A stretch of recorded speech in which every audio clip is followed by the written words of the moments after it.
Today I want to talk to you about CPTSD.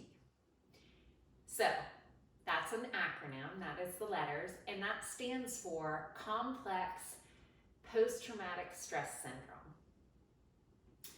So the difference between CPTSD and PTSD is ongoing complex trauma, trauma that has been repeated over and over and over. So this is very common, for example, and happens a lot, unfortunately, in children who have experienced either abuse or neglect. So the difference between complex post-traumatic stress syndrome and post-traumatic stress syndrome is many people can have PTSD. For example, if you've experienced a car accident, or you've been through a fire, or maybe you had a painful breakup with someone. All those things can give you PTSD, but complex PTSD is different in that it's ongoing trauma.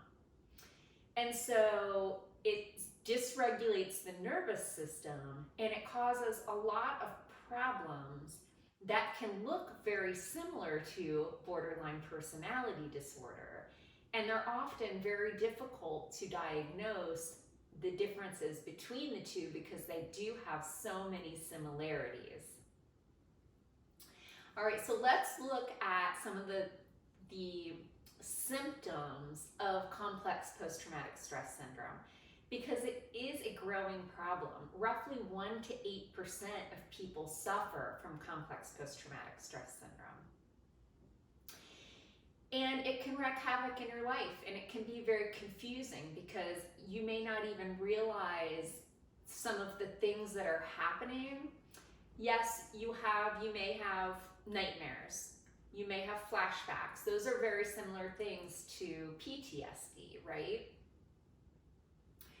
You may tend to isolate yourself. You may tend to avoid conflict. But with CPTSD, it's different in that it dysregulates your nervous system and heightens your emotional response.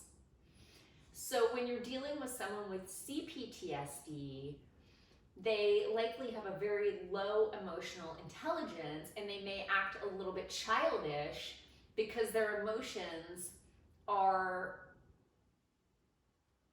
they're dysregulated and heightened.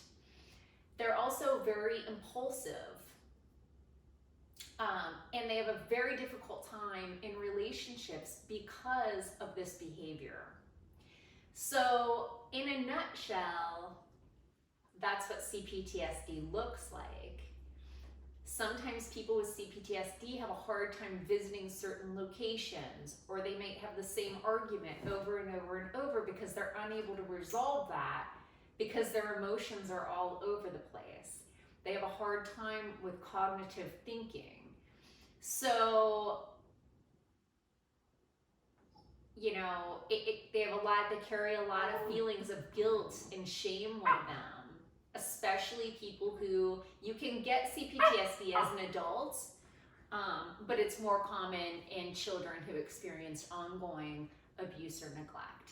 So especially children who grew up in that situation, as adults, they're carrying a lot of shame and guilt. It's okay, Aspen. And so if you feel like you might be suffering from this, definitely go get a clinical evaluation from a psychiatrist or psychologist.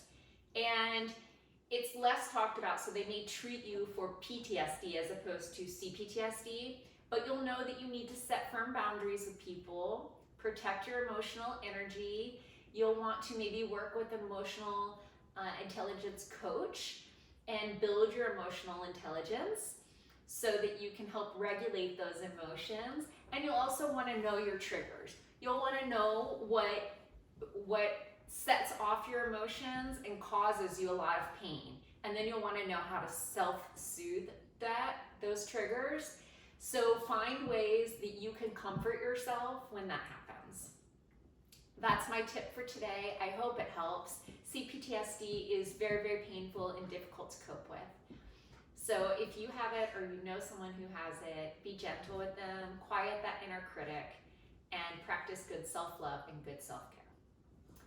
Thank you to those who have subscribed. If you haven't yet, just hit that button and join. And in case no one has told you yet today, you are absolutely amazing.